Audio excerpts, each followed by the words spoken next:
Республикабызда татар халкының бейік улы, герой шағырыбыз Муса Жәлил туына 115 жыл тулуға бағышланған мәдәни шаралар дәвам ете.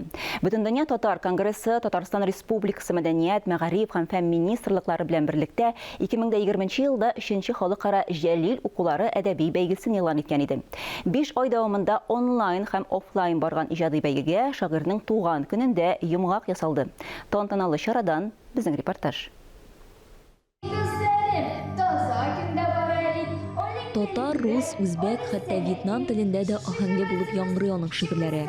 Жәлил укуларында 2нче урын алган Сөенеч Абдуллаева "Әйдәгез, дуслар" шигырен үзбәкчә сөйли. Каһарман шагыйрьнең иҗатын яратып өйрәнәм ди ул. Мине өйдә Муса Жәлилнең китаплары күп. Мин аларны җыям, укыйм, һәр көнне укыйм.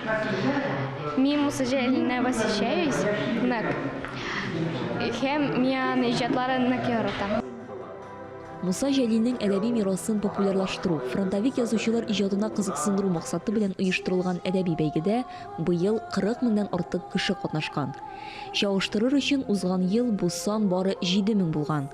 Оештыручылар сүзләренчә, катнашучыларның яшен чикләмәү бәйгегә карата зур кызыксыну яткан. Чит илләрдән Гарәп әмирлекләре, Төркия, Вьетнам, Үзбәкстаннан Муса Жәлил шигырьләрен укучылар табылган.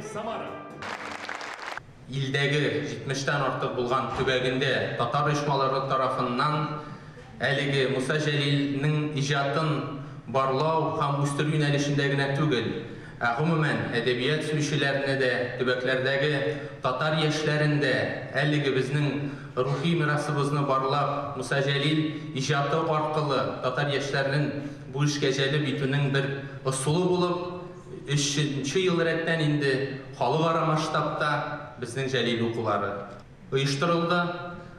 114 адым дип исемләнгән әдәби кичәдә тамашачылар Муса Жәлилнең тормышыннан иң якты истәлекләр белән танышты. Ойзилә Батырханова, Сергей Павлухин, Татарстан яңалыклары.